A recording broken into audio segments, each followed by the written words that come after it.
ओम साई राम। श्री साई सच्चरित्र अध्याय 27। इस अध्याय में बतलाया गया है कि श्री साई बाबा ने किस प्रकार धार्मिक ग्रंथों का कार्य स्पर्श से पवित्र कर अपने भक्तों को पारायण के लिए देकर अनुग्रहित किया तथा और भी अन्य कई घटनाओं का उल्लेख किया गया है। प्रारंभ। जनसाधारण का ऐसा विश्वास है कि समुद्र में स्नान कर लेने से ही समस्त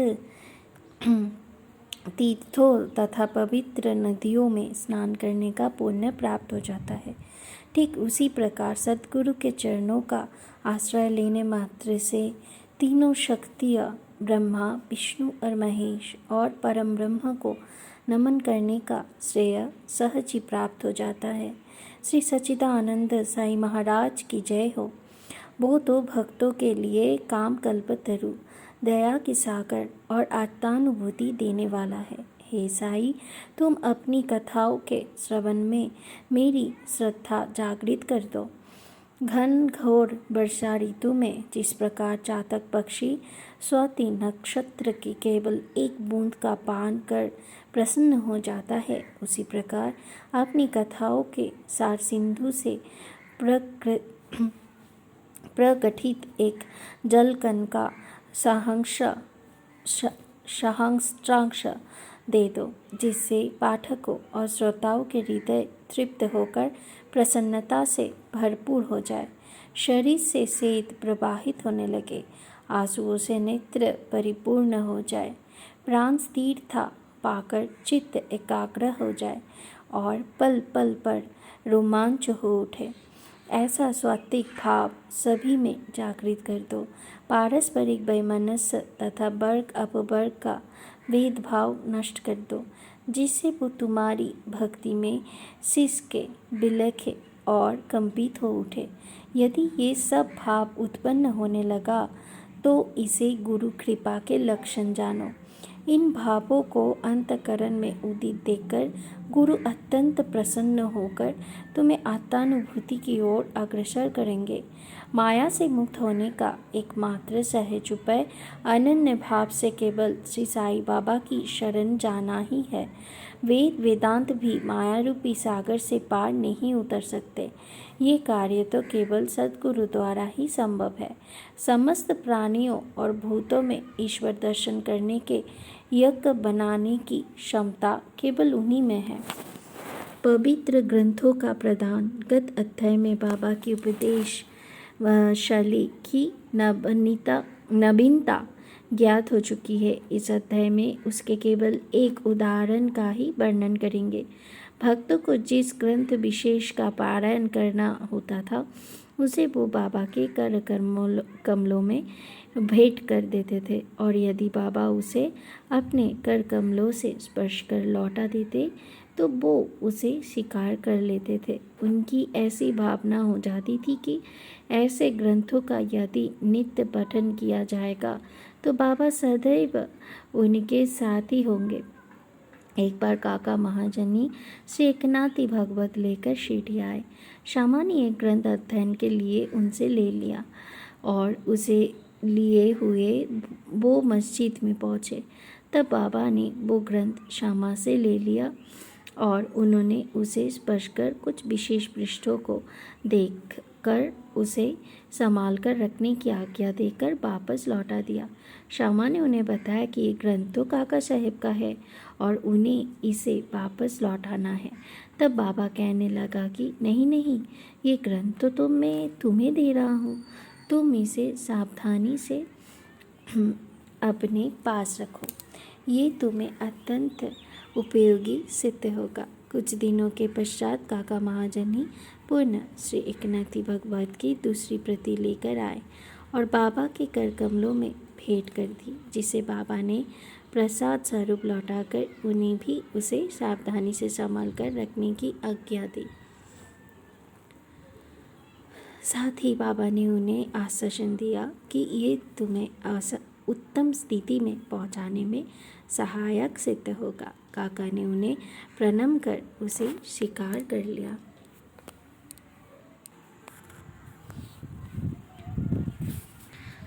श्यामा और विष्णु सहस्त्रनाम। श्यामा बाबा के अंतरंग भक्त थे। इस कारण बाबा उन्हें एक विचित्र ढंग से विष्णु सहस्त्रनाम प्रसाद रूप में देने की कृपा करना चाहते थे। तभी एक रामदासी आकर कुछ दिन शिरडी में ठहरा। वो नित्य नियम अनुसार प्रातःकाल उठता और हाथ मुंह धोने के पश्चात स्नान कर भगवा वस्त्र धारण करता तथा शरीर पर भस्म लगाकर विष्णु सहस्त्र नाम का जप किया करता था। वो अध्यात्म रामायण का भी श्रद्धापूर्वक नित्य पाठ किया करता था और अधिकांश इन्हीं ग्रंथों को ही पढ़ा करता था। कुछ दिनों के पश्चात बाबा ने श्यामा को भी विष्णु सहस्त्र नाम से परिचित कराने के विचार कर रामदास जी को अपने समीप बुलाकर उसे कहा कि मेरे उदर में अत्यंत पीड़ा हो रही है और जब तक मैं सोनामुखी का सेवन ना करूँगा तब तक मेरा कष्ट दूर ना होगा।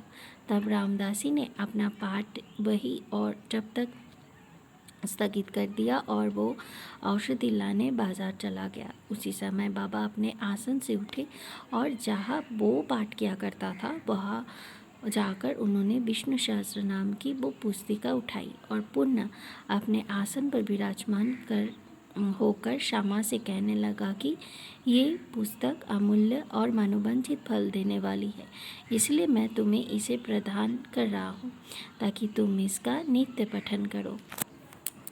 एक बार जब मैं अधिक रुग्ण था तो मेरा हृदय धड़कने लगा। मेरे प्राण पखेरु उड़ना ही चाहते थे कि उसी समय मैंने इस सद्ग्रंथ को अपने हृदय पर रख लिया। कैसा सुख पहुँचाया इसने। उस समय मुझे ऐसा ही भान हुआ मानो अल्लाह ने स्वयं ही पृथ्वी पर आकर मेरी रक्षा की। इस कारण ये ग्रंथ मैं तुम्हें दे रहा हूँ। इसे थोड़ा धीरे धीरे कम से कम 1 श्लोक प्रतिदिन अवश्य पढ़ना, जिससे तुम्हारा बहुत भला होगा। तब श्यामा कहने लगा कि मुझे इस ग्रंथ की आवश्यकता नहीं, क्योंकि इसका स्वामी रामदास ही एक पागल, हठी और अधिक क्रोधी व्यक्ति है, जो व्यर्थ ही अभी आकर लड़ने को तैयार हो जाएगा। अल्प शिक्षित होने के नाते मैं संस्कृत भाषा में लिखित इस ग्रंथ को पढ़ने में भी असमर्थ हूँ। श्यामा की धारणा थी कि बाबा मेरी और रामदास जी के बीच मन मुटाव करवाना चाहते थे, इसीलिए उन्होंने ये नाटक रचा है। बाबा का विचार उनके प्रति क्या था ये उनकी समझ में ना आया। बाबा जन तन प्रकारेण विष्णु सहस्त्र नाम उसके कंठ में उतार देना चाहते थे। वो तो अपने एक अल्प शिक्षित अंतरंग भक्त को सांसारिक दुखों से मुक्त कर देना चाहते थे। ईश्वर नाम के जप का महत्व तो सभी को विदित है, जो हमें पापों से बचाकर कुवृत्तियों से हमारी रक्षा कर जन्म तथा मृत्यु के बंधन से छुड़ा देता है। ये आत्मशुद्धि के लिए एक उत्तम साधन है, जिसमें ना किसी सामग्री की आवश्यकता है और ना किसी नियम के बंधन की। इससे सुगम और प्रभावकारी साधन अन्य कोई नहीं। बाबा की इच्छा तो श्यामा से ये साधना कराने की थी, परंतु श्यामा ऐसा ना चाहते थे, इसीलिए बाबा ने उन पर दबाव डाला। ऐसा अधिकांश सुनने में आया है कि बहुत पहले शेखनाथ महाराज ने भी अपने एक पड़ोसी ब्राह्मण से विष्णु सहस्त्र नाम का जप करने के लिए आग्रह कर उसकी रक्षा की थी। विष्णु सहस्त्र नाम का जप चित्त शुद्धि के लिए एक श्रेष्ठ तथा स्पष्ट मार्ग है, इसलिए बाबा ने श्यामा को अनुरोध पूर्वक इसके जप में प्रवृत्त किया। रामदासी बाजार से तुरंत सोनामुखी लेकर लौट आया। अन्ना चिंचनीकर जो वही उपस्थित थे प्राय पूरे नारद मुनि ही थे और उन्होंने उक्त घटना का संपूर्ण वृत्तांत रामदासी को बता दिया।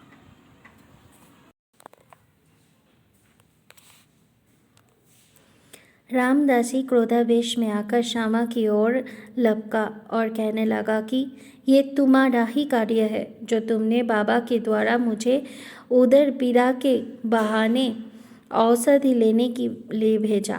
यदि तुमने पुस्तक ना लौटाई तो मैं तुम्हारा सिर तोड़ दूंगा। श्यामा ने उसे शांतिपूर्वक समझाया, परंतु उनका कहना व्यर्थ ही हुआ। तब बाबा प्रेमपूर्वक बोले कि अरे रामदासी, ये क्या बात है? क्यों उपद्रव कर रहे हो? क्या श्यामा अपना बालक नहीं है? तुम उसे व्यर्थी क्यों गाली दे रहे हो?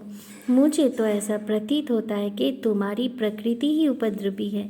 क्या तुम नम्र और मृदुल वाणी नहीं बोल सकते? तुम नित्य प्रति इन पवित्र ग्रंथों को पाठ किया करते हो और फिर भी तुम्हारा चित्त अशुद्ध ही है। जब तुम्हारी इच्छाएं ही तुम्हारे वश में नहीं है तो तुम रामदासी कैसे? तुम्हें तो समस्त वस्तुओं से अनासक्त वैराग्य होना चाहिए। कैसी विचित्र बात है कि तुम्हें इस पुस्तक पर इतना अधिक मोह है। सच्चे रामदासी को तो ममता त्याग कर समदर्शी होना चाहिए। तुम तो अभी बालक श्यामा से केवल एक छोटी सी पुस्तक के लिए झगड़ा कर रहे थे। जाओ अपने आसन पर बैठो। पैसों से पुस्तक तो अनेक प्राप्त हो सकती है, परंतु मनुष्य नहीं। उत्तम विचारक बनकर विवेकशील हो। पुस्तक का मूल्य ही क्या है और उसने श्यामा को क्या प्रयोजन? मैंने स्वयं उठाकर वो पुस्तक उसे दी थी, ये सोचकर कि तुम्हें तो ये पुस्तक पूर्णतः कंठस्थ है। श्यामा को इसके पठन से कुछ लाभ पहुँचे, इसीलिए मैंने उसे ये दे दी। बाबा की ये शब्द कितने मृदु और मार्मिक तथा अमृत तुल्य थे। इनका प्रभाव रामदासी पर पड़ा। वो चुप हो गया था तथा फिर श्यामा से बोला कि मैं इसके बदले में पंचरत्नी गीता की एक प्रति स्वीकार कर लूँगा। तब श्यामा भी प्रसन्न होकर कहने लगा कि एक ही क्यों, मैं तो तुम्हें उसके बदले में 10 प्रतियां देने को तैयार हूँ। इस प्रकार ये विवाद तो शांत हो गया, परंतु अब प्रश्न ये आया कि रामदासी ने पंचरत्न गीता के लिए एक ऐसी पुस्तक जिसका उसे कभी ध्यान भी ना आया था, इतना आग्रह क्यों किया, और जो मस्जिद में हर दिन धार्मिक ग्रंथों का पाठ करता हो, वो बाबा के समक्ष ही इतना उत्पात करने पर क्यों उतारू हो गया। हम नहीं जानते हैं कि इस दोष का निराकरण कैसे करें और किसे दोषी ठहराए। हम तो केवल इतना ही जान सके हैं कि यदि इस प्रणाली का अनुसरण ना किया गया होता तो विषय का महत्व और ईश्वर नाम की महिमा तथा श्यामा को विष्णु सहस्त्र नाम के पठन का शुभ अवसर ही प्राप्त न होता। इससे यही प्रतीत होता है कि बाबा के उपदेश की शैली और उसकी प्रक्रिया अद्वितीय है। श्यामा ने धीरे धीरे इस ग्रंथ का इतना अध्ययन कर लिया और उन्हें इस विषय का इतना ज्ञान हो गया कि वो श्रीमान बूटी साहेब के दामाद प्रोफेसर जी नाडके एमए को भी उसका यथार्थ अर्थ समझाने में पूर्ण सफल हुए। गीता रहस्य। ब्रह्म विद्या अध्यात्म का जो भक्त अध्ययन करते उन्हें बाबा सदैव प्रोत्साहित करते थे। इसका एक उदाहरण है कि एक समय बापू साहेब जोग का एक पार्सल आया जिसमें से लोकमान्य तिलक कृत गीता भाष्य की एक प्रति थी, जिसे काख में दबाए हुए वो मस्जिद में आए। जब वो चरण वंदना के लिए झुके तो वो पार्सल बाबा के श्री चरणों पर गिर पड़ा। तब बाबा उनसे पूछने लगा कि इसमें क्या है। श्री जोग ने तत्काल ही पार्सल से वो पुस्तक निकालकर बाबा के कर कमलों में रख दी। बाबा ने थोड़ी देर उसके कुछ पृष्ठ देखकर जेब से 1 रुपया निकाला और उसे पुस्तक पर रखकर जोग को लौटा दिया और कहने लगा कि इसका ध्यान पूर्वक अध्ययन करते रहो, इससे तुम्हारा कल्याण होगा। श्रीमान और श्रीमती खारपाड़े। एक बार श्री दादा साहेब खारपाड़े सकुटुंब शिरडी आए और कुछ मास वहीं रहे। उनके ठहरने के नित्य कार्यक्रम का वर्णना श्री साई लीला पत्रिका के प्रथम भाग में प्रकाशित हुआ है। दादा कई सामान्य व्यक्ति न थे, वो एक धनाढ्य और अमरावती के सुप्रसिद्ध वकील तथा केंद्रीय धारा क्षमा दिल्ली के सदस्य थे। वो विद्वान और प्रवीण वक्ता भी थे। इतने गुणवान होते हुए भी उन्हें बाबा के समक्ष मुंह खोलने का साहस न होता था। अधिकांश भक्तगण तो बाबा से हर समय अपनी शंका का समाधान कर लिया करते थे। केवल 3 व्यक्ति खरपाड़े, नूलकर और बूटी ही ऐसे थे जो सदैव मौन धारण किया रहते थे तथा अति विनम्र और उत्तम प्रकृति के व्यक्ति थे। दादा साहेब विद्यारण्य स्वामी द्वारा रचित पंचदशी नामक प्रसिद्ध संस्कृत ग्रंथ, जिसमें अद्वैत वेदांत का दर्शन है, उसका विवरण दूसरों को तो समझाया करते थे, परंतु जब वो बाबा के समीप मस्जिद में आए थे तो वो एक शब्द का भी उच्चारण ना कर सके। यथार्थ में कोई व्यक्ति चाहे वो जितना वेदांतों में पारंगत क्यों ना हो, परंतु ब्रह्म पद को पहुँचे हुए व्यक्ति के समक्ष उसका शुष्क ज्ञान प्रकाश नहीं हो सकता है। दादा 4 माह तथा उनकी पत्नी 7 मास वहीं ठहरे। वो दोनों अपनी शीढ़ी प्रवास से अत्यंत प्रसन्न थे। श्रीमती खरपाड़े दयालु, श्रद्धालु तथा पूर्ण भक्त थी, इसीलिए उनका साईं चरणों में अत्यंत प्रेम था। प्रतिदिन दोपहर को वो लौटकर अपना भोजन किया करती थी। बाबा उनकी अटल श्रद्धा की झांकी का दूसरों पर नैवेद्य लेकर मस्जिद को जानी, और जब बाबा उसे ग्रहण कर लेते थे तभी वो दूसरों को भी दर्शन कराना चाहते थे। एक दिन दोपहर को वो साजा, पूरी, भात, दाल, खीर और अन्य भोज्य पदार्थ लेकर मस्जिद में आए, और दिनों तो भोजन प्राय घंटों तक बाबा की प्रतीक्षा में ही पड़ा रहता था, परंतु उस दिन वो तुरंत ही उठे और भोजन के स्थान पर आकर आसन ग्रहण कर लिया, और थाली पर से कपड़ा उठाकर उन्होंने रुचिपूर्वक भोजन करना प्रारंभ कर दिया। तब श्यामा कहने लगा कि ये पक्षपात क्यों? दूसरों की थालियों पर तो आप दृष्टि तक नहीं डालते, उल्टे उन्हें फेंक देते हैं, परंतु आज इस भोजन को आप बड़ी उत्सुकता और रुचि से खा रहे हैं। आज इस बाई का भोजन आपको इतना स्वादिष्ट क्यों लगा?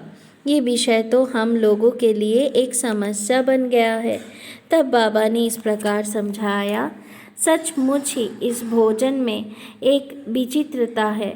पूर्व जन्म में ये बाई एक व्यापारी की मोटी गाय थी जो बहुत अधिक दूध देते थे। पशु यानी त्याग कर इसने एक माली के कुटुंब में जन्म लिया। उस जन्म के उपरांत फिर ये एक क्षत्रिय वंश में उत्पन्न हुई और इसका बिया एक व्यापारी से हो गया। दीर्घकाल के पश्चात इनसे भेंट हुई है, इसीलिए इनकी थाली में से प्रेम पूर्वक 4 ग्रास तो खा लेने दो। ऐसा बतलाकर बाबा ने भरपेट भोजन किया और फिर हाथ मुंह धोकर और तृप्ति की 4-5 डकारे लेकर वो अपने आसन पर पुनः विराजे। फिर श्रीमती खरपाड़े ने बाबा को नमन किया और उनकी पाद सेवन करने लगी। बाबा उनसे वार्तालाप करने लगे और साथ साथ उनके हाथ भी दबाने लगे। इस प्रकार परस्पर सेवा करते देख श्यामा मुस्कुराने लगे और बोला कि देखो तो, ये एक अद्भुत दृश्य है कि भगवान और भक्त एक दूसरे की सेवा कर रहे हैं। उनकी सच्ची लगन देखकर बाबा अत्यंत कोमल तथा मृदु शब्द में अपने श्रीमुख से कहने लगे कि आप सदैव राजा राम का जप किया करो, और यदि तुमने इसका अभ्यास क्रमबद्ध कर लिया तो तुम्हें अपने जीवन के ध्येय की प्राप्ति अवश्य हो जाएगी। तुम्हें पूर्ण शांति प्राप्त होकर अत्यधिक लाभ होगा। आध्यात्मिक विषयों से ऊपर अपरिचित व्यक्तियों के लिए ये घटना साधारण सी प्रतीत होगी, परंतु शास्त्रीय भाषा में ये शक्तिपात के नाम से विदित है, अर्थात गुरु द्वारा शिष्य में शक्ति संचार करना। कितने शक्तिशाली और प्रभावकारी बाबा के वो शब्द थे जो एक क्षण में ही हृदय कमल में प्रवेश कर गई और वह अंकुरित हो उठे। ये घटना गुरु शिष्य संबंध के आदर्श की द्योतक है। गुरु भी शिष्य दोनों को एक दूसरे को अभिन्न जानकर प्रेम और सेवा करनी चाहिए, क्योंकि उन दोनों में कोई भेद नहीं है। वो दोनों अभिन्न और एक ही है, जो कभी पृथक नहीं हो सकते। शिष्य गुरुदेव के चरणों पर मस्तक रख रहा है, ये तो केवल बाह्य दृश्य मात्र ही है। आंतरिक दृष्टि से दोनों अभिन्न और एक ही है, तथा जो उनमें भेद समझता है वो अभी अपरिपक्व और अपूर्ण ही है। ओम श्री सद्गुरु साईनाथार्पणमस्तु। शुभम भवतु। ओम साई राम।